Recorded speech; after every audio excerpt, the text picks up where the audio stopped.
warahmatullahi wabarakatuh.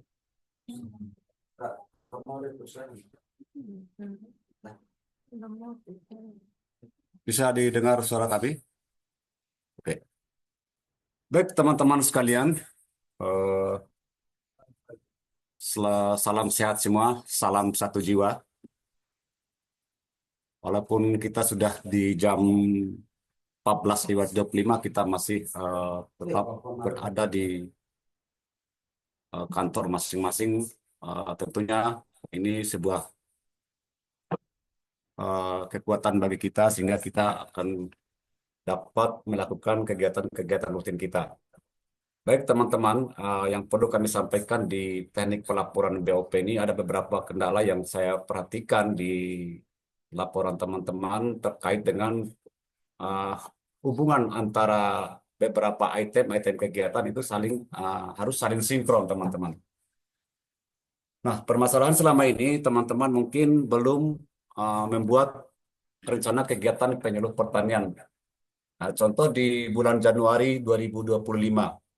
Nah, ketika teman-teman sudah membuat jadwal kegiatan penyuluhan pertaniannya, akan lebih mudah teman-teman membuat rencana ataupun membuat laporan terkait dengan laporan BOP ini. Ini salah satu contoh rencana kegiatan penyuluhan pertanian bulan Januari 2025.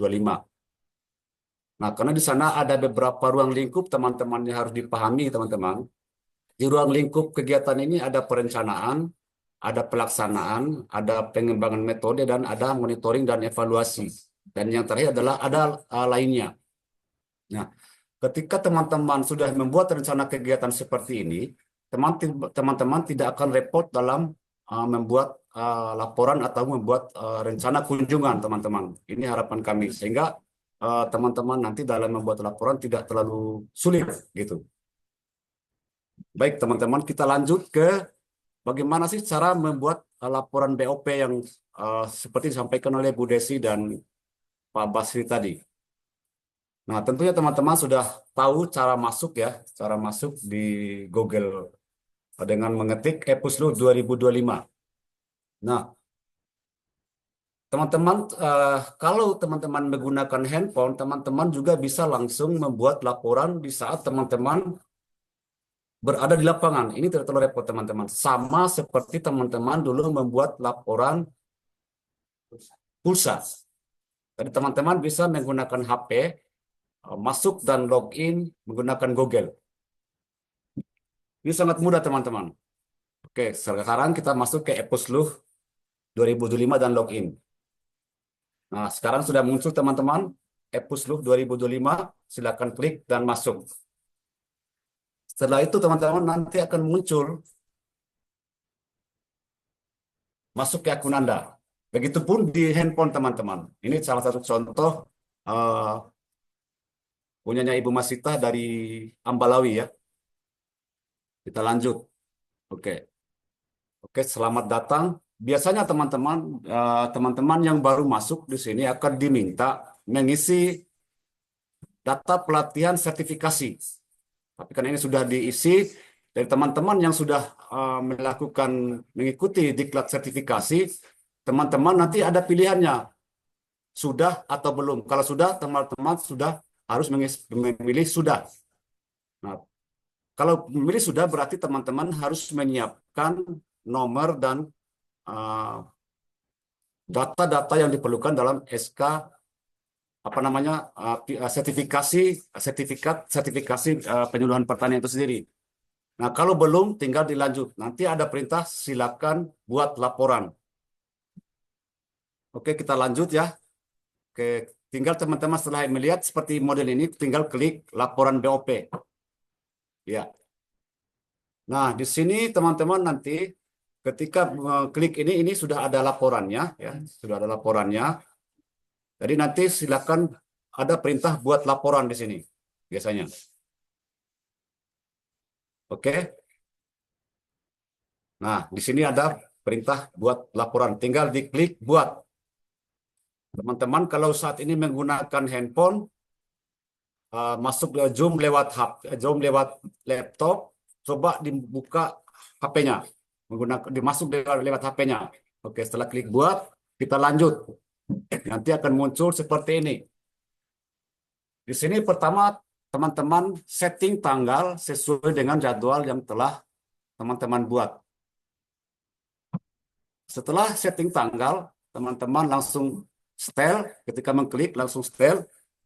Setelah itu teman-teman akan diantar untuk melakukan pemilihan opsi.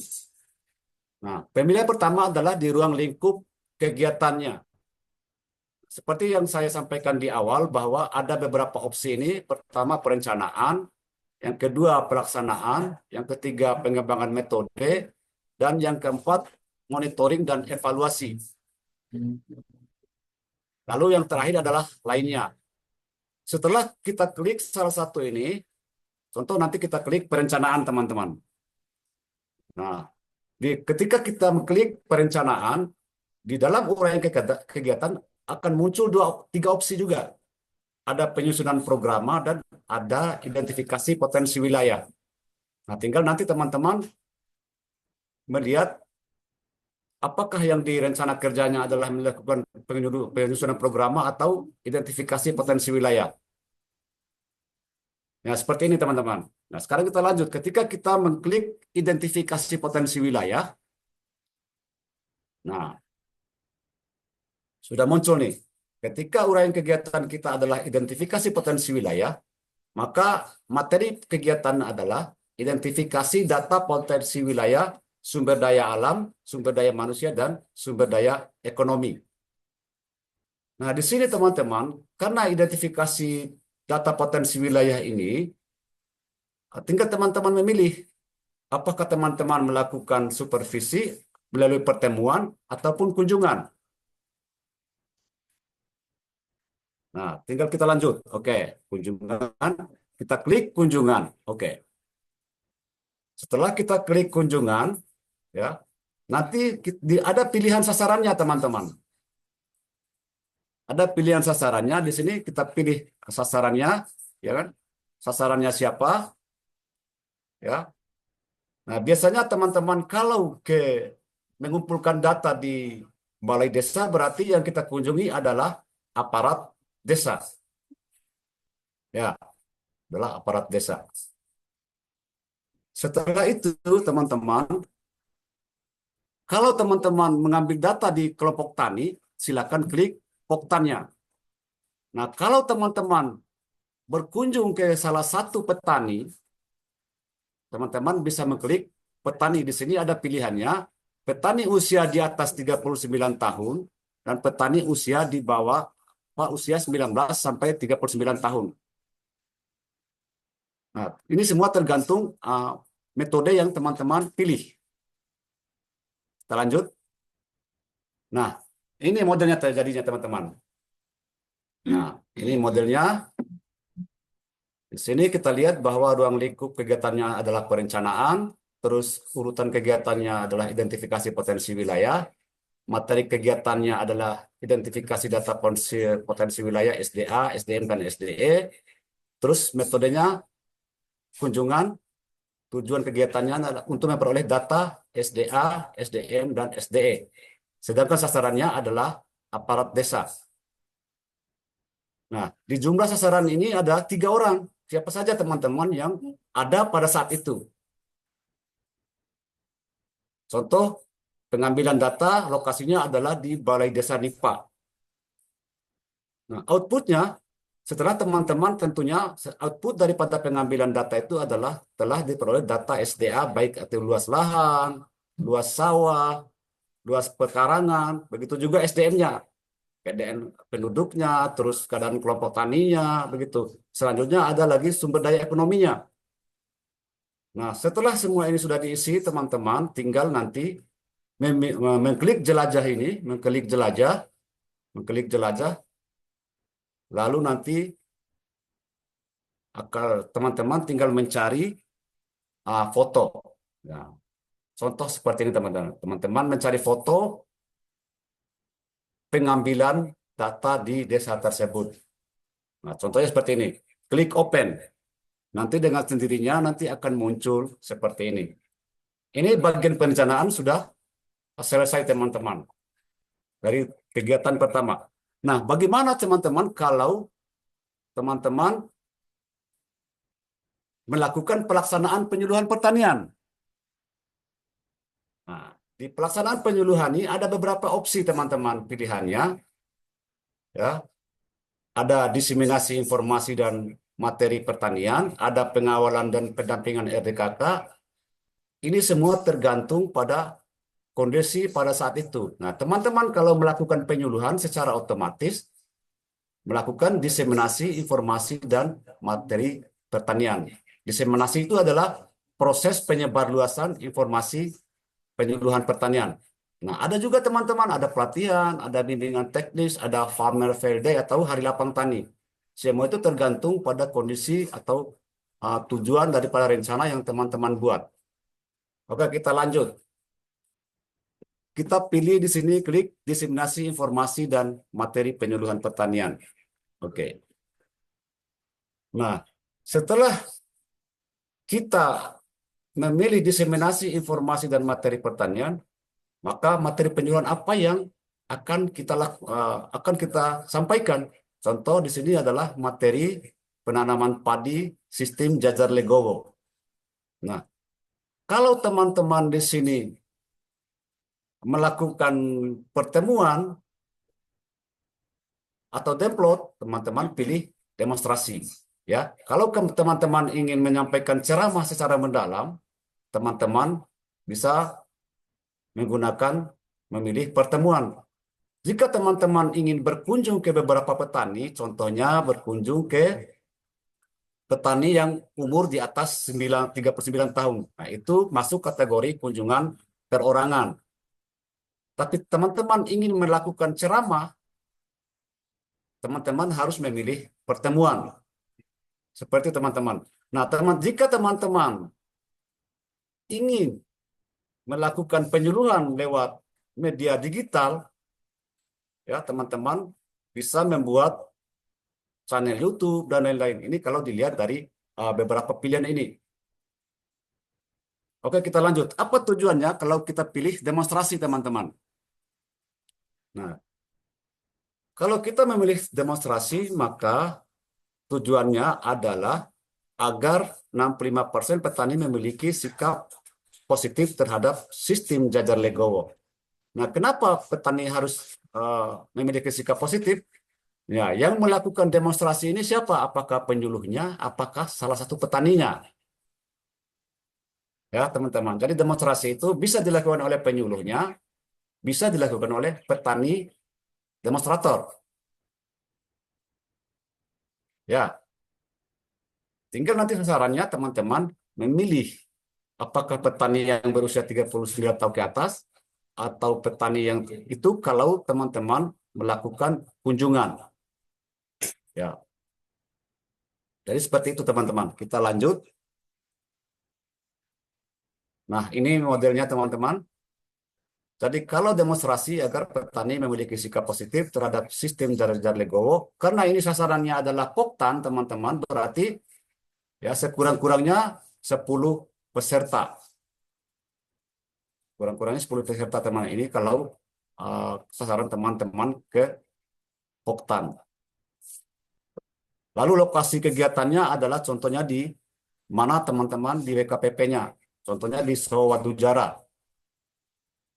Outputnya adalah 35% petani memiliki sikap positif terhadap sistem Jajar Legowo. Jadi antara tujuan dan output itu harus bisa saling berhubungan, teman-teman. Lalu kita mengunggah fotonya. Oke, lanjut. Nah, bagaimana kalau kita memilih di opsi pengembangan metode? Nah, di sini ada beberapa opsi, teman-teman. Ada sekolah lapang, ada demplot atau demfarm atau dem area, ada pameran dan ada lainnya.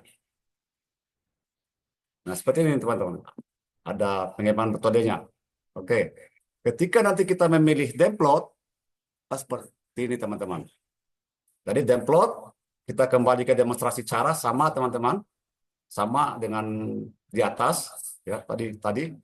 Cuman memang di sini lebih fokus pada pengembangan metodenya. Oke, sekarang kita lanjut teman-teman. Sama nanti teman-teman, tinggal bagaimana teman-teman melihat dari beberapa ruang lingkupnya. Kita lanjut. Nah, sekarang teman-teman akan melakukan evaluasi. Ada pilihan evaluasi.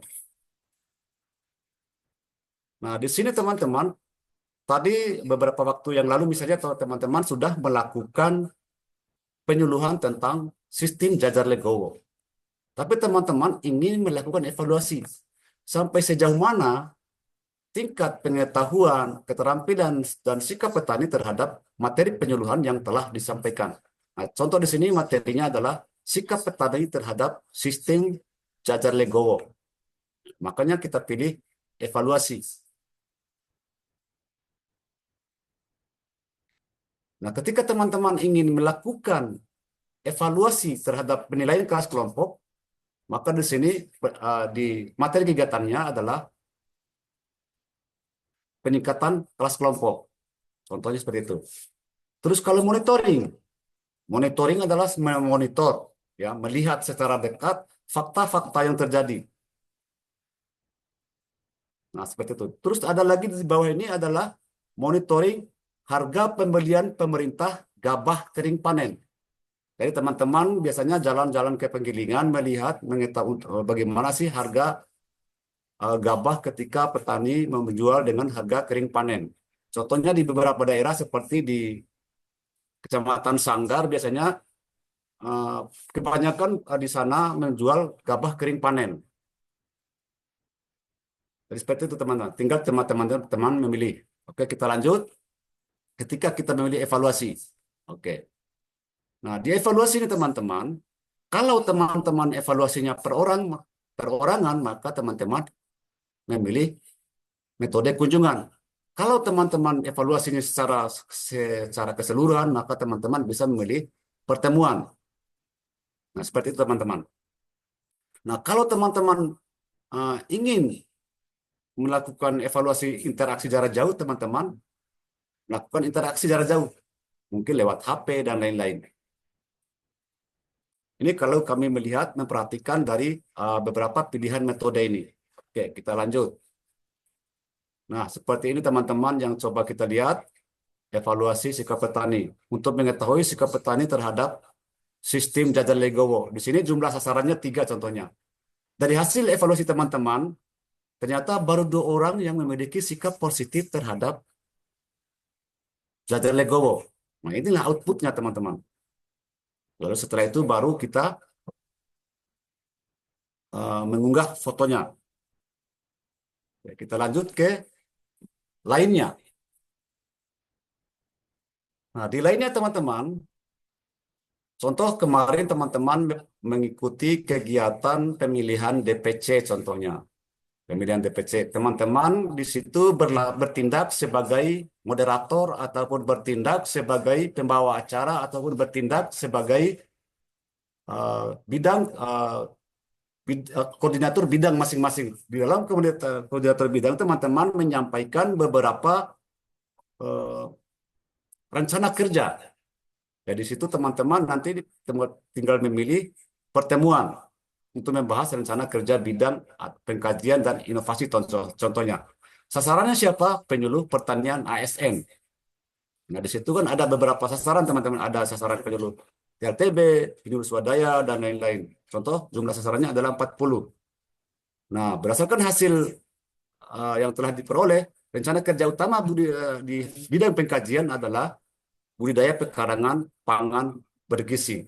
Jadi seperti itu teman-teman. Tinggal nanti teman-teman upload foto. Oke. Jadi itu beberapa gambaran teman-teman ya terkait dengan beberapa hal.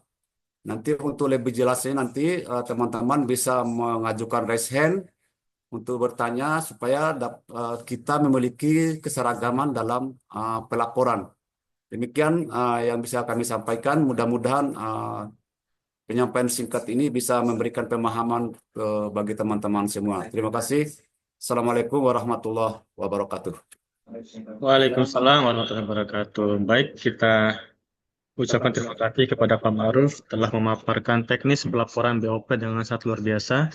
Selanjutnya kita masuk ke sesi tanya jawab. Untuk Bapak Ibu yang ada pertanyaan, silakan langsung unmute, kemudian langsung silakan bertanya. Nanti akan dijawab oleh Pak Ma'ruf.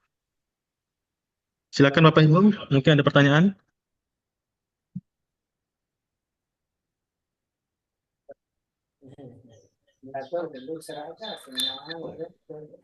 Dari Monta?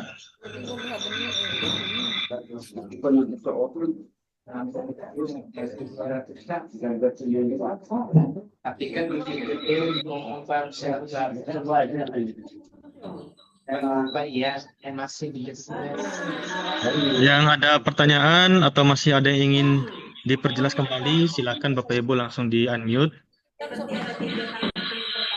Atau sudah jelas semua?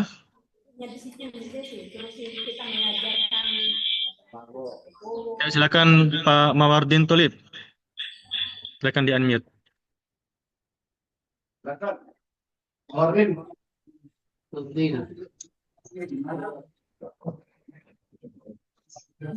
Assalamualaikum warahmatullahi wabarakatuh. Ya, Waalaikumsalam warahmatullahi wabarakatuh. Yang saya hormati peserta semua yang sempat bergabung dan untuk membahas masalah pengisian laporan e-Pusloh tahun 2025. Yang ingin saya pertanyakan kembali di sini, uh, Ayahanda, dan mohon dijelaskan kembali mengenai metodenya tadi. Karena di metodenya tadi itu saya masih kurang paham. Dari kunjungan perorangan, kunjungan kelompok dan lain sebagainya ini maksudnya kayak gimana? Mungkin itu saja Pak Imam, saya kembalikan.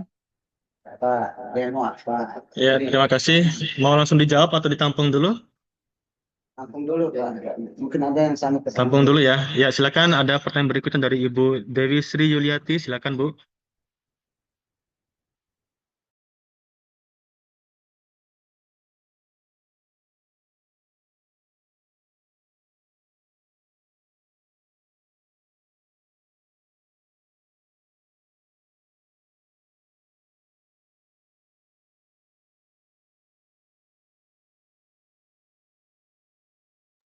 Ya, silakan Ibu Dewi Sri Yuliati. Di unmute dulu, ta? Belum di unmute, ta, Bu. Unmute dulu, ta. Suaranya nggak ada.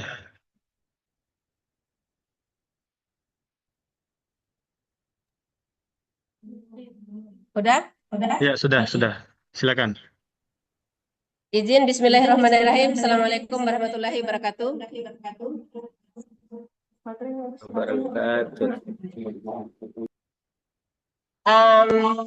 Ingin memperjelas saja tentang laporan materi dan tujuan.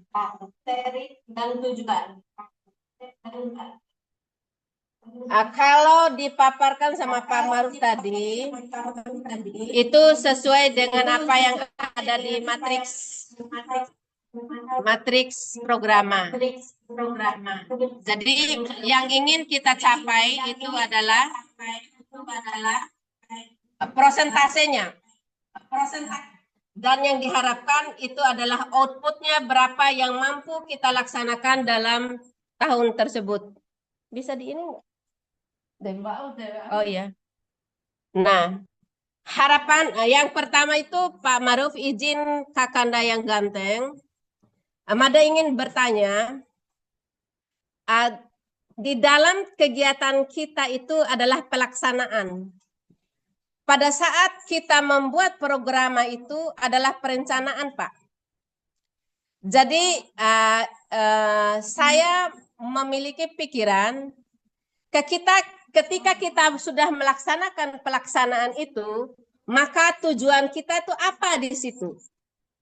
Kalau Jajar Legowo, betul, di dalam matriks tadi itu, kita mengharapkan bahwa petani itu, kalau keadaannya baru 25% petani mampu menerapkan Jajar Legowo, berarti masih ada 80% yang belum melaksanakan.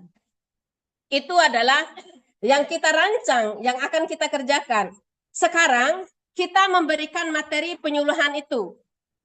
Memberikan materi penyuluhan di petani. Tujuan kita melakukan jajar legowo yang kita kasih ke petani itu apa? Dan kita yang pertama itu kalau kita mentargetkan 20%, berarti harapan kita hanya menerapkan. Tetapi manfaat yang diperoleh dari petani itu apa gitu. Kalau dari saya Pak Maruf, karena ini sudah bersifat pelaksanaan, ketika kita menerapkan materi itu adalah penerapan jajar legowo, jadi tujuan dari jajar legowo itu apa?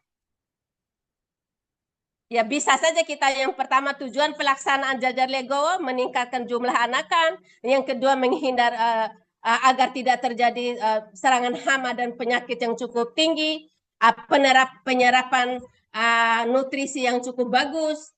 Itu dalam pikiran saya karena ini bersifat pelaksanaan. Jadi kita tidak mengejar bahwa prosentasenya yang kita harapkan. Karena memang kita perencanaan dari awal prosentasenya gitu.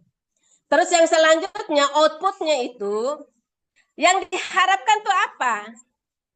Yang diharapkan dari yang kita memberikan materi itu di apa?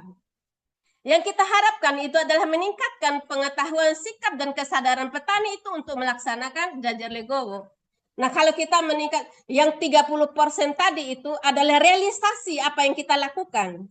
Itu yang kita evaluasi nanti ketika ketika nanti pelaksanaan pada saat kita menyusun kembali matriks untuk kedepannya dan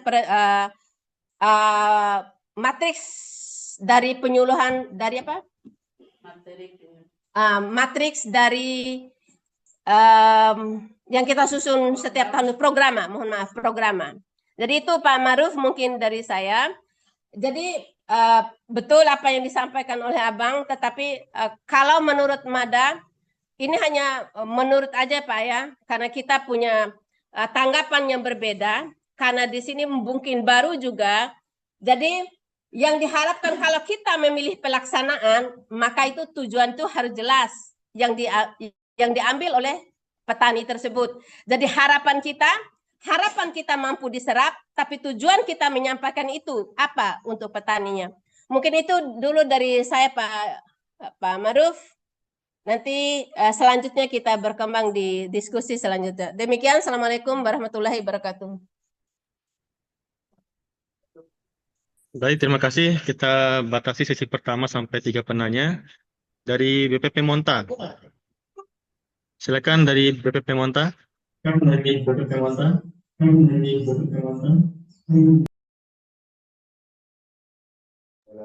Silakan di-unmute dulu, Bu.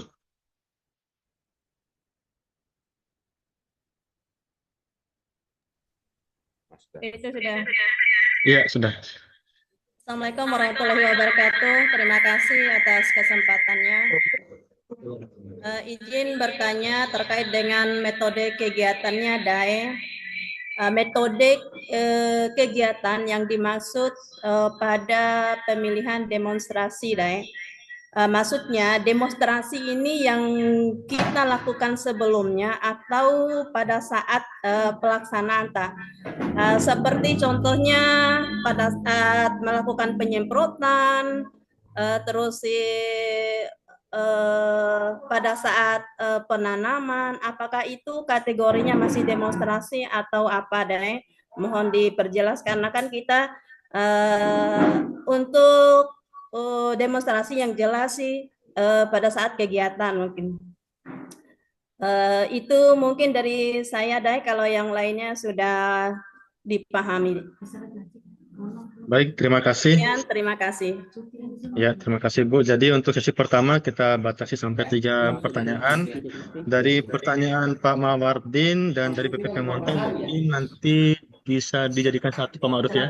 Karena terkait dengan metode, cuman dari Monta diminta untuk perjelas lagi terkait dengan demonstrasi gitu. Minta diperdalami lagi. Kemudian terkait dengan pertanyaan dari BPP Vera, Ibu Lili, terkait dengan materi dan tujuannya. Itu tolong diperjelas kembali kepada Pak Ma'ruf sebagai narasumber, kami persilakan. Baik, terima kasih. Kami kembali lagi ya dari Pak Mawardin. Perlu kita pahami bersama bahwa terkait dengan metode penyuluhan itu adalah teman-teman cara atau teknik untuk menyampaikan materi penyuluhan itu yang harus dipahami. Jadi ada beberapa metode penyuluhan yang di sini ya, yang bisa kita lihat di sini, yang khusus di aplikasi ini ada latihan. Ada kunjungan latihan itu biasanya dilakukan untuk merubah keterampilan, pengetahuan, dan juga sikap. Itu kalau di pelatihan. Sementara kunjungan teman-teman, kegiatan yang ada dua metode kunjungan di sini teman-teman. Kunjungan ke tempat usaha dan kunjungan ke rumah biasanya. Jadi kunjungan ini lebih fokus pada kunjungan perorangan. Pada intinya dalam kunjungan itu juga menyampaikan pesan-pesan atau materi penyuluhan. Makanya ada kunjungan perorangan, ada kunjungan kelompok, dan ada kunjungan yang lebih besar lagi. Begitu juga dengan supervisi. Supervisi itu biasanya dilakukan oleh beberapa pimpinan seperti kepala BPP dan juga tim KJF. Nah, itu biasanya supervisi. Nah, begitu juga pertemuan teman-teman. Pertemuan biasanya di pertemuan itu membahas beberapa hal. Contohnya, teman-teman ingin menyampaikan penyuluhan dengan menggunakan metode ceramah. Ceramah itu teman-teman adalah penyampaian materi penyuluhan dengan memberikan pemahaman secara mendalam, tapi sifatnya ini lebih kepada monoton. Dia hanya menyampaikan pesan. Tujuannya adalah untuk merubah pengetahuan. Sementara di sini ada juga demonstrasi, teman-teman. Demonstrasi itu ada berbagai metode ya, tidak saja hanya demonstrasi secara umum. Di sini ada demonstrasi cara dan juga ada demonstrasi hasil. Contoh, teman-teman ingin mendemonstrasikan hasil penanaman sistem jajar legowo. Jadi teman-teman di sini hanya mendemonstrasikan cara penanaman jajar legowo. Terus kalau demonstrasi hasil biasanya lebih fokus kepada demplot, teman-teman. Demplot itu biasanya dalam skala kecil dilakukan oleh satu orang. Terus demonstrasi farmer atau demfarm biasanya dilakukan oleh beberapa orang petani dalam satu kelompok. Sedangkan ada lagi namanya demonstrasi area dalam satu kawasan. Nah, itu beberapa metode yang harus teman-teman pahami. Nanti teman-teman bisa membaca Peraturan Menteri Pertanian Nomor 25 terkait dengan metode penyuluhan pertanian. Ya, teman-teman, terkait dengan masalah metode. Terus yang kedua terkait dengan pertanyaan Bu Lili. Jadi salah satu tugas penyuluh pertanian adalah merubah perilaku. Ya, merubah perilaku. Ada 3 kategori perilaku, teman-teman. Pengetahuan, keterampilan, sikap. Nah, ketika teman-teman sudah memiliki pengetahuan, sikap, dan keterampilan, secara otomatis harapan kita adalah terjadinya peningkatan produksi, pendapatan, dan kesejahteraan. Jadi itu goal akhir kita, output kita yang ke depan. Tapi kalau berbicara dari aspek penyuluhan, kita hanya merubah perilaku, pengetahuan, keterampilan, dan sikap. Itu yang harus teman-teman pahami dalam konteks penyuluhan pertanian. Contoh begini, teman-teman. Di dalam program kita ingin merubah pengetahuan petani misalnya dari jajar legowo baru mencapai 20%. Berarti masih ada 80% yang belum menerapkan atau belum mengetahui tentang teknik jajar legowo. Jadi seperti itu, teman-teman.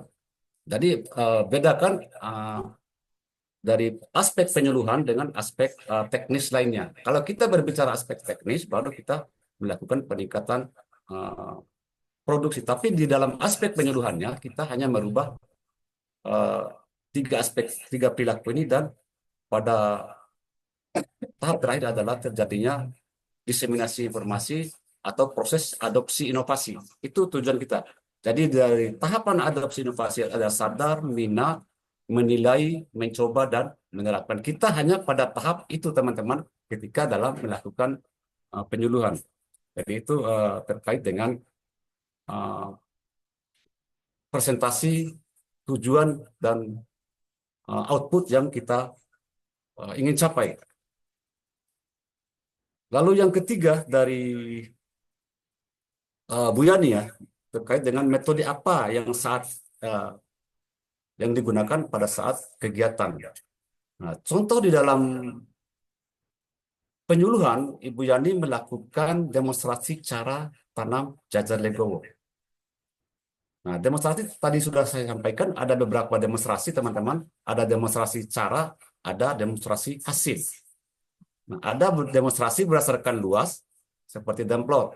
Demplot itu luasannya adalah antara 0 sampai berapa ya? 0,10 ya, 10 sampai 0,50 are, terus ada yang 1 sampai 10, dan ada yang lebih luas lagi antara 25 sampai 1000 hektar. Itu contoh dem area. Jadi seperti itu Bu Yani. Jadi eh, dari dalam demonstrasi cara ini teman-teman bisa baik penanamannya, baik pemupukannya, baik itu pengendalian OPT-nya, semua tergantung pada materi penyuluhannya. Teman-teman jangan mengambil budidaya secara umum. Nanti susah kita melakukan evaluasinya, teman-teman. Jadi seperti itu. Jadi kita harus spesifik dalam penerapan metode penyuluhan pertanian sesuai dengan materi yang kita ingin sampaikan.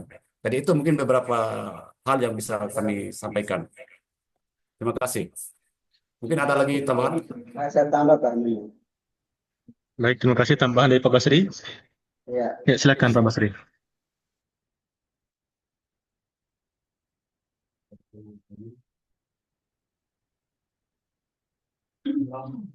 halo, halo ya. Ya, Assalamualaikum. Saya mencoba untuk membantu menjawab tentang pertanyaannya Bu Lili ya. Kaitan dengan contoh kita mengambil kegiatan penanaman pinjau. Di sini kita ambil untuk ruang lingkupnya itu pelaksanaannya pengerja. Ya. Terus metode yang kita pilih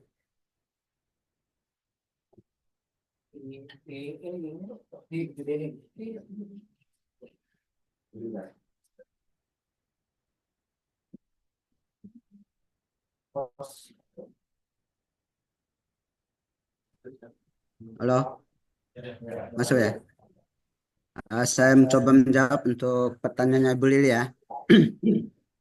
Kita ambil contoh untuk kegiatan kita adalah untuk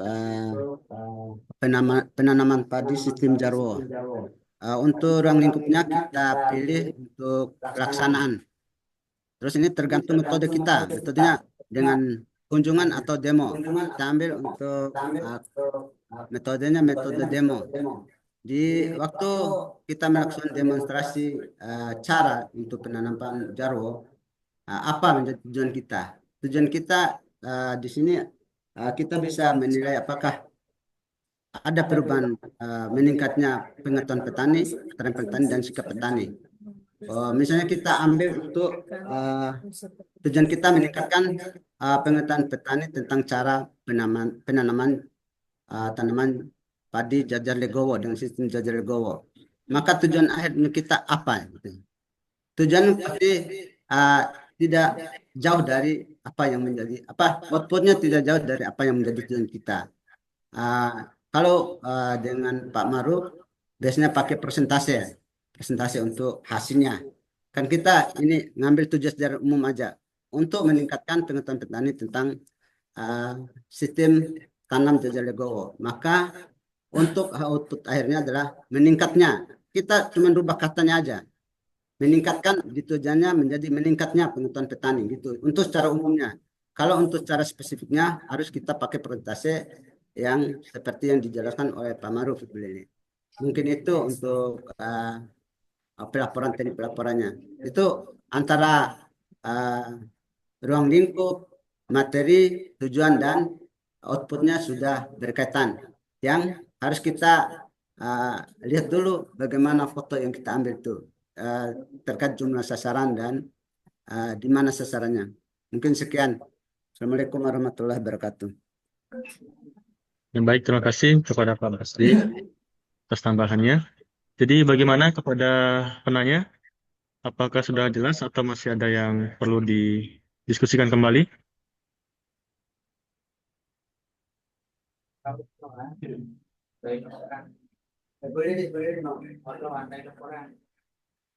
Dari Vera masih resign, silakan.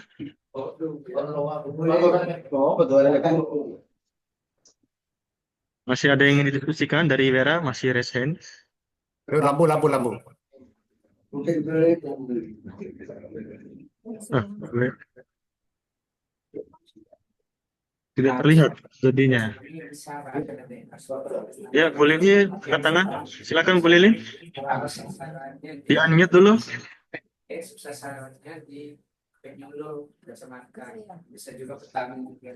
Ya Bu Yani. Ya, di Vera mungkin masih gangguan, tidak bisa komunikasi. Kita ke Monta dulu, silakan Bu Yani. Masih ada yang perlu didiskusikan kembali terkait dengan pertanyaan tadi?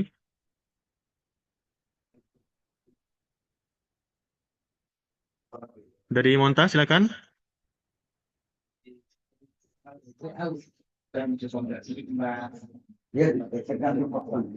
Tidak bisa, ya. Baik, terima kasih Pak Imam. Ya. Sudah jelas. Hanya tambahan untuk yang supervisi, Dae. Berarti walaupun ada kunjungan tim dari luar itu kategorinya supervisi ya, Dae? Ya, silakan Pak Maruf langsung menjawab. Supervisi. Ya. Di unmute dulu Pak Maruf.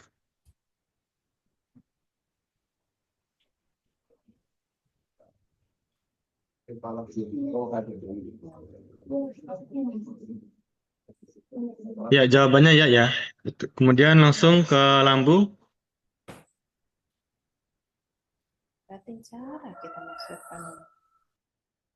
Silakan Lambu, teman-teman dari Lambu. Lambu raise hand, silakan.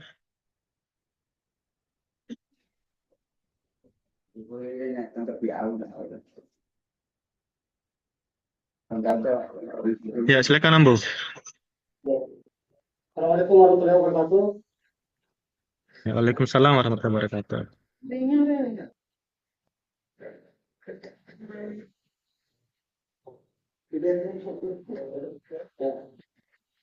Sedikit masalah jumlah foto dalam laporan, bahwa mengingat ada Zoom meeting dari pusat kemarin, ada mengatakan minimal 4 foto.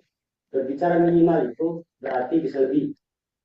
Sementara tadi Pak Basri mengatakan cukup 4 saja. Kaitan dengan kinerja penyuluh, ketika hanya dibatasi 4 saja, berarti penilaian kinerja itu hanya segitu saja. Jadi apakah tidak bisa lebih dari 4 itu? Ya, terima kasih. Bagaimana foto laporannya itu? Ya, terima kasih. Ya, terima kasih Pak Haji. Mada coba untuk memperjelas kembali terkait pertanyaannya. Jadi, di Epuslo itu diminta minimal 4. Sedangkan untuk laporan kinerja penyuluh, itu berbeda Pak Haji ya.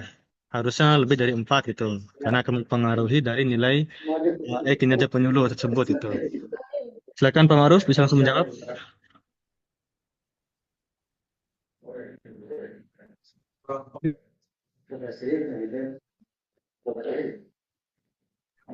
Baik, Saudara Latif dari Lambu ya.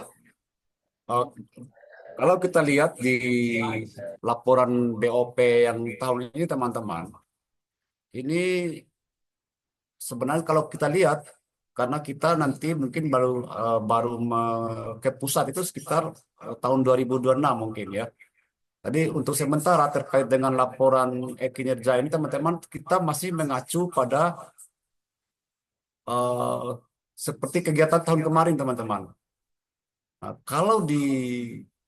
biasanya kalau peraturan terkait dengan kunjungan lapangan, kita masih mengacu pada peraturan yang lama, yaitu sekitar 10-16 kali kunjungan teman-teman. Ini akan berbeda teman-teman kalau kita lihat dari laporan BOP ini sendiri.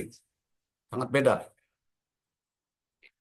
Ini mungkin kalau Pak Mas Imam mungkin lebih paham terkait dengan laporan kinerja ini. Karena laporan kinerja ini acuan kita itu adalah Permenpan yang terbaru yang seperti yang kita lakukan pada tahun kemarin. Kebetulan pada tahun kemarin kan lebih banyak laporannya. Jadi sehingga untuk sementara kita masih menggunakan laporan BOP yang lama.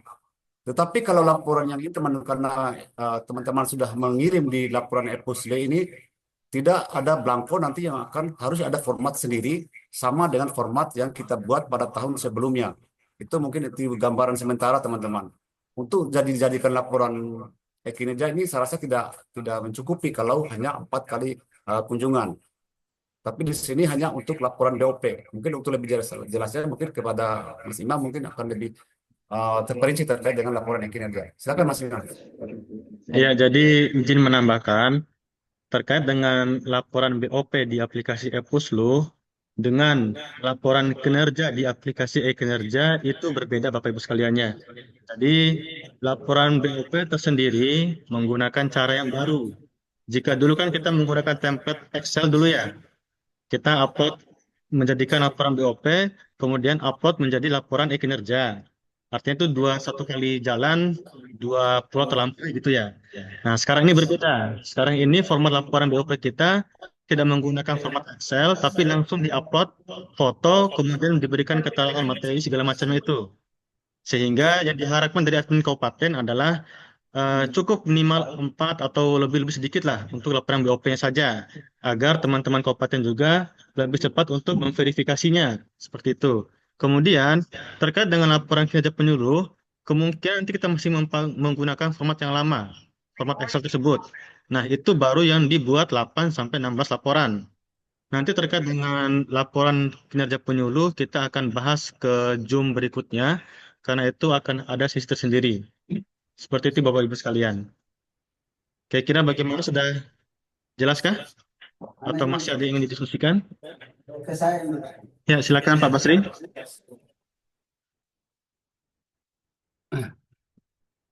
Terima kasih. Terima kasih. Izin menambahkan apa yang ditanyakan oleh Pak Haji Ismail terkait dengan laporan BOP dan kinerja, laporan untuk kinerja kita Pak Haji. Kita harus membedakan dulu. Yang kita bahas adalah laporan BOP dan sudah beda dengan laporan kinerja kita Pak. Kinerja berdasarkan dengan RHK yang kita susun. Misalnya berapa untuk penyuluh pertamanya berapa RHK-nya, terus untuk penyuluh mudanya berapa, madianya berapa Pak. Berarti untuk bukti-bukti dukung di kinerja itu sudah mungkin kita bisa perbanyak gitu sesuai dengan RHK yang kita susun. Sedangkan di sini yang diminta cuma 4 foto minimal, bisa lebih gitu untuk laporan BOP-nya. Mungkin itu aja pemain. Sekian, Assalamualaikum warahmatullahi wabarakatuh. Ya, terima kasih kepada Pak Basri. Bagaimana dari Lambu, sudah jelaskah? Atau masih ada yang perlu didiskusikan kembali? Ya, dari WR sudah menunggu.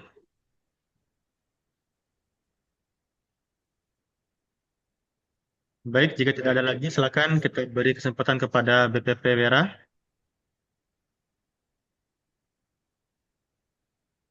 Ya, silakan BPP Wera, di-unmute dulu.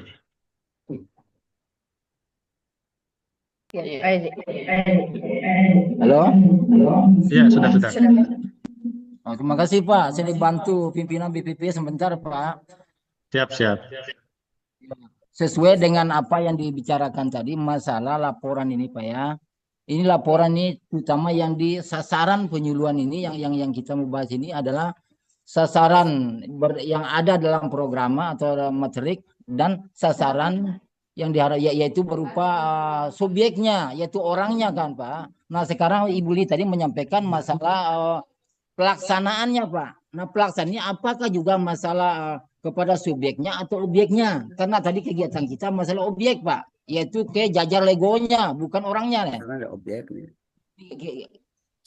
Kalau subjek itu orangnya Pak, itu Kalau objek itu tanaman itu sendiri kan mau kita merubah masalah dari penanam jajar tandur jajar ke jajar legowo.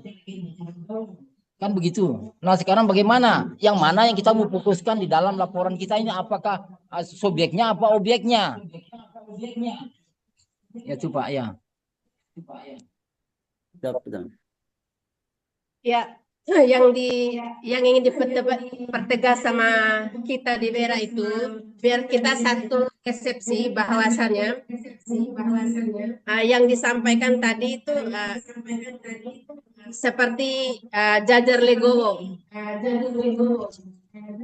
Kita kan menggali dulu masalah yang kita hadapi, baru kita bisa membuat materi. Baru kita mengetahui tujuannya kemana. Apakah subjeknya berupa orang atau objeknya berupa tanaman. Kalau kita menyusun programa, itu kita menuju ke subjek karena kita memakai prosentase. Nah, sekarang kita pelaksanaan kegiatan, berarti kita menuju ke tanamannya, itu yang menurut kami gitu. Itu subjek. Jadi biar kita sama-sama nanti pada saat kita menyampaikan materi dan tujuannya itu biar sinkron gitu. Jadi kita kalau di Vera karena ini sudah bersifatnya kita memilih itu kegiatan itu adalah pelaksanaan, maka yang kita tuju itu adalah objek. Jadi sehingga outputnya itu akan meningkatkan pengetahuan dan kesadaran petani tadi. Itu yang ingin kita sampaikan. Ya, terima kasih Pak Imam. Baik, kita langsung saja ya. Ya, kita kembali dulu sebentar Pak G. Nanti kita lanjut. Sekarang kita coba lihat teman-teman di pelaksanaan ini ya. Kita lihat di pelaksanaan ya. Oke. Teman-teman akan melakukan penyuluhan tentang, jadi jajar legowo itu teman-teman adalah materi penyuluhannya ya. Itu yang harus teman-teman pahami ya. Teman-teman akan melaksanakan di sini adalah pelaksanaan penyuluhannya ya. Bukan pada konteks di sini pada konteksnya jajar legowo teman-teman. Jajar legowo ini adalah materi penyuluhan teknologi teman-teman yang harus teman-teman pahami. Teknologi.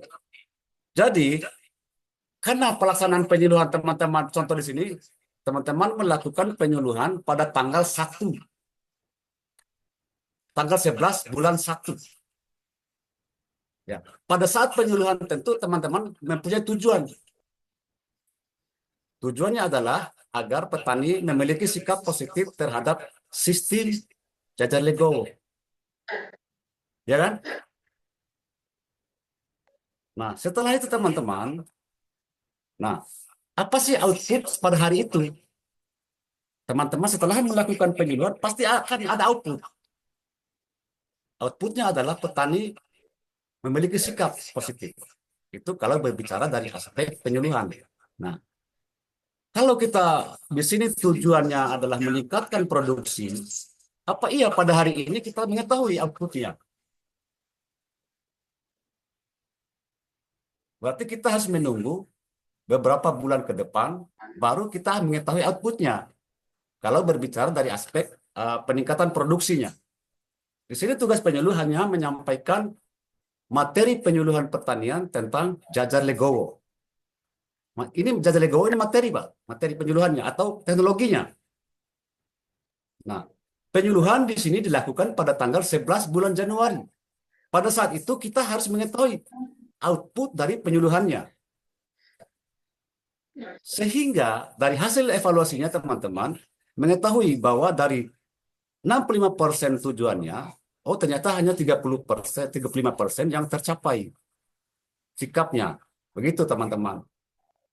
Nah, kalau kita berbicara ini di sini konteksnya masih dalam pelaksanaan penyuluhannya, bukan pelaksanaan penanaman padinya. Sehingga yang kita evaluasi ada 3 aspek tadi, perilakunya, pengetahuan, keterampilan, dan sikapnya. Nah, itu yang perlu kita pahami bersama terkait, karena di program penyuluhan juga memang ada tujuan untuk meningkatkan produksi, misalnya dari 5,4 ton menjadi 6,5 ton contohnya. Tapi kita tidak bisa evaluasi pada hari itu, pada saat kita setelah melakukan penyuluhan. Nah, disitulah bedanya konteks ketika dalam konteks pelaksanaan penyuluhannya. Di sini konteksnya adalah perencanaan penyuluhannya, pelaksanaan penyuluhannya, evaluasi dan monitoring penyuluhannya, dan pengembangan metode penyuluhannya. Itu konteks ini yang kita perdalam di sini, bahas di sini, bukan pada konteks upaya peningkatan produksi. Secara otomatis nanti ketika teman-teman ingin melakukan demplot, ya, demplot pun tidak bisa kita ketahui sasarannya pada hari itu. Nanti ketika teman-teman memilih temu lapang tani, baru kita ingin tahu berapa produksi padi. Itu salah satu contoh yang bisa kami sampaikan. Demikian, Bu Lili. Ya, terima kasih. Halo, Selanjutnya sedikit Pak ya. silakan. Ya Pak. Ya, lanjut. Terus. Masih? Gini, Pak. Masih dari Wira ya, silakan. Ya. Ya, gini Pak ya masalah.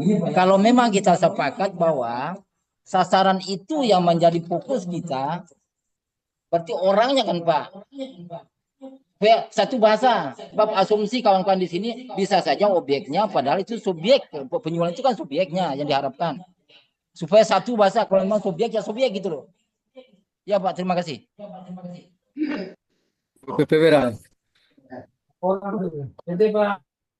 Silakan Pak Ji. Ya. Assalamualaikum warahmatullahi wabarakatuh. Salam. Assalamualaikum warahmatullahi wabarakatuh. Jangan masalah sasaran dalam itu lagi. Dia nggak paham itu. Bapak Ibu narasumber yang saya hormati, rekan-rekan penyuluh Kabupaten Bima yang tengah mengikuti Zoom yang saya banggakan. Alhamdulillah sampai saat ini kita masih diberikan kekuatan dan kesempatan oleh Allah Subhanahu wa Ta'ala sehingga kita dapat bertemu, bertatap muka, bersilaturahmi walaupun lewat Zoom. Alhamdulillah setelah kita dengarkan bersama tadi bahwa hal-hal semacam inilah yang perlu kita kembangkan untuk kegiatan kita di penyuluh ini. Terutama saya lebih setuju kalau anggaran dari perhutani itu saya setuju untuk kegiatan semacam ini, untuk peningkatan kapasitas daripada penyuluh itu sendiri. Terus yang berikutnya terkait dengan masalah mulai dari apa yang disampaikan pembahasan tentang perencanaan, kegiatan, evaluasi dan lainnya.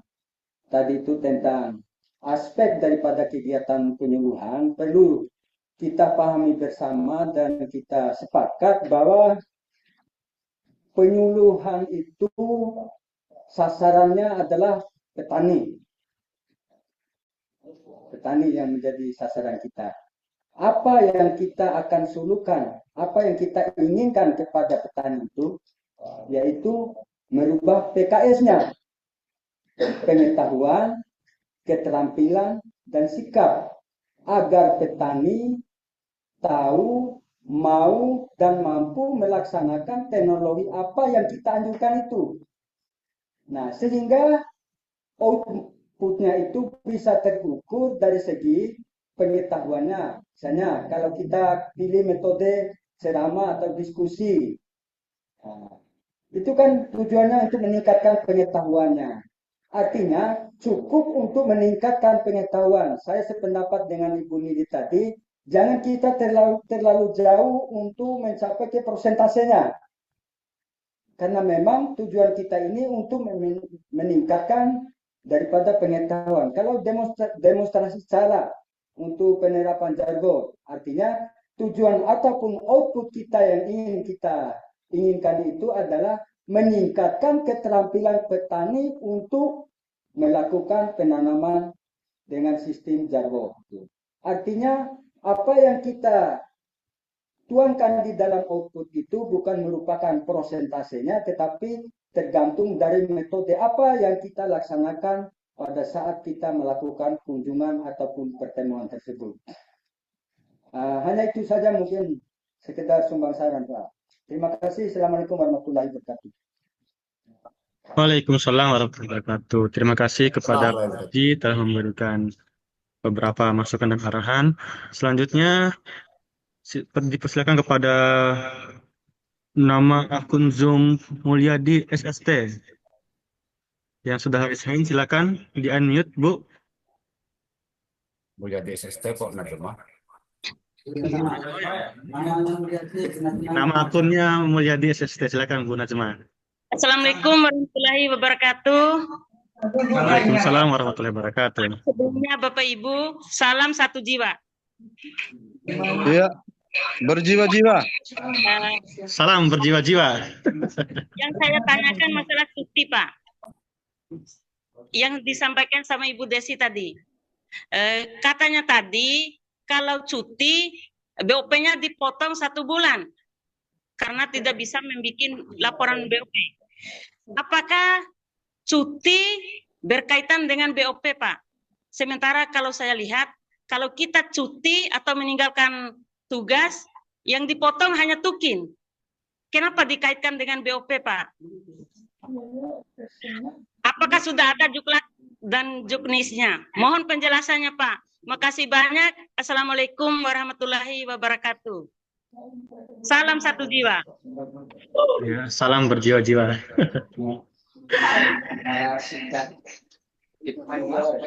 Silakan, mau Bu Desi yang menjawab?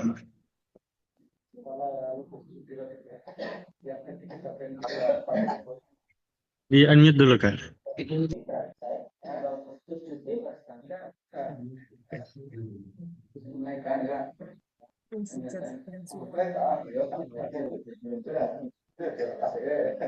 Untuk masalah cutinya itu Bu, mungkin yang cuti panjang, cuti hamil, cuti yang panjang-panjang, umroh, mungkin begitu Mbak. Ibu Desi. Kalaupun sudah di EPUSLO-nya masuk di 4 kegiatan itu sudah ada, kami tetap akan merekomendasikan.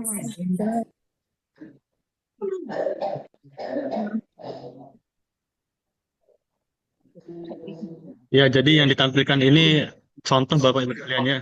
Yang ada Kami di sempat menanyakan kemarin ke admin pusatnya, apakah yang melakukan cuti sehari, 2 hari, atau seminggu, apakah itu masuk dalam pemotongan BOP itu. Katanya kalau memang 4 kegiatannya itu sudah dilaksanakan, masih bisa kami rekomendasikan BOP-nya.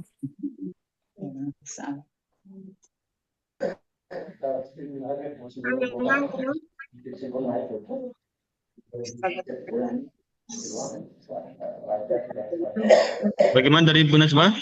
Dari admin kecamatannya itu apabila ada pengajuan cuti mungkin bisa menolak atau menerimanya. Mungkin ada pilihan itu nanti yang muncul. Jadi mungkin kita ke dalam aja lah masih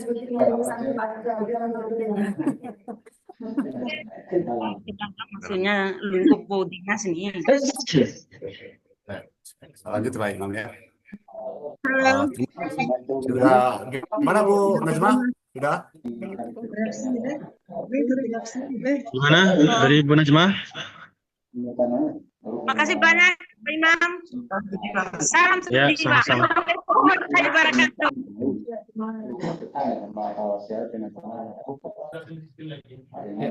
Cukup. Baik Pak Haji. terkait dengan ada beberapa prinsip ya dalam penetapan tujuan penyuluhan yang harus kita pahami bersama. Jadi ada yang prinsip A, B, C, D dan SMART.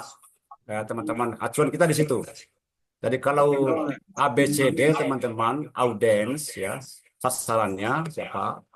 Terus B itu behavior, benefit, behavior, perilaku. Terus C itu kondisi yang diinginkan. Terus degree, D itu degree, derajat atau presentasi. Jadi itu kalau prinsip penetapan tujuan penyuluhan yang harus kita pahami bersama. Lalu ada SMART. SMART itu adalah spesifik. Spesifik itu spesifik ya, khas. Terus ada lagi measurable, dapat dilakukan ya. Terus actionary dapat dilakukan ya, Terus R itu real, nyata. Terus T itu time frame, dalam batas waktu yang telah ditentukan. Jadi itu prinsip-prinsip penetapan tujuan penyuluhan yang perlu kita pahami bersama teman-teman. Saya sepakat juga tadi Pak Haji Ismail yang menyampaikan bahwa bisa juga teman-teman menggunakan presentasi bisa juga tidak ya. Namun dalam prinsip penyuluhan itu harus berdasarkan A, B, C, D dan SMART. Nah, itu yang paling penting teman-teman. Oke, silakan. Terima kasih Pak Haji. Terima kasih Ibu Lili. Jadi itu ya. Silakan kembali. Ada Ibu Ermi, ada yang ditanyakan? Ada yang mau disampaikan? Silakan Pak Imam. Ya, silakan Bu Hermi, ada yang ingin disampaikan?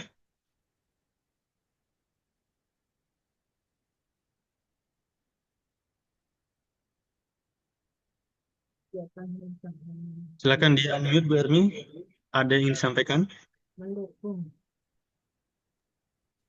Ya, makasih banyak Pak Iwan, Pak Imam.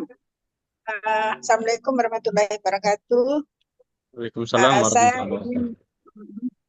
menyambung dari apa yang disampaikan oleh saudara kita Ibu Najma di Kecamatan Monta yang berkaitan dengan cuti. Tadi sudah dijelaskan sama Ibu Desi. Saya ingin menyambung, apabila kita sudah mengajukan cuti, misalnya bulan Maret. Dalam bulan Maret kan ada 4 minggu. Nah, kita mengajukan cuti awal bulan, minggu pertama dan minggu kedua. Jadi pemahaman saya, karena masih ada 2 minggu dalam bulan Maret itu, kita bisa mengajukan kegiatan kita karena hanya 4 kali. Apakah itu tidak mengganggu aktivitas kita di bulan Maret?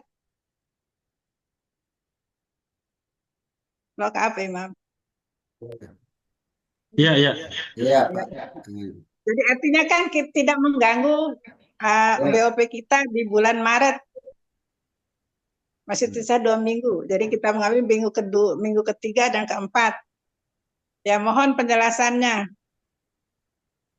Ya, macam-macam ya.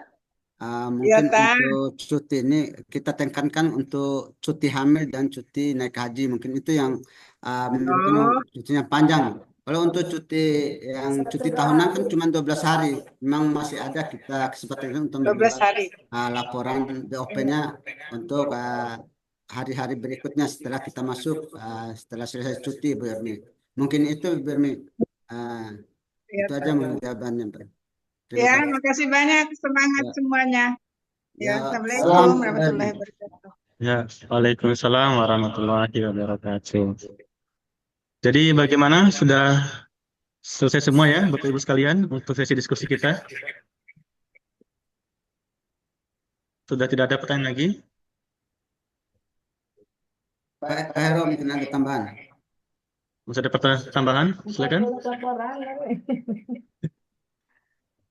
Ada yang ditambahkan? Pak Basri, Pak Marus, habis? Pak Haris? Teman-teman sekalian habis ya? Mungkin satu untuk mempertegas apa yang disampaikan oleh Ibu Desi. bahwa kita untuk tahun ini untuk pencarian BOP-nya kita di Kabupaten Bima ini untuk pencarian BOP kita bekerjasama dengan Bank BPD. Mungkin teman-teman penyuluh semuanya untuk kami akan mendata, kami minta nomor rekening gaji atau nomor rekening BPD-nya. Itu aja mungkin tambahnya.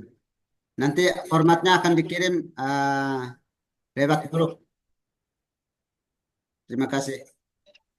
Baik, terima kasih Pak Basri atas tambahannya.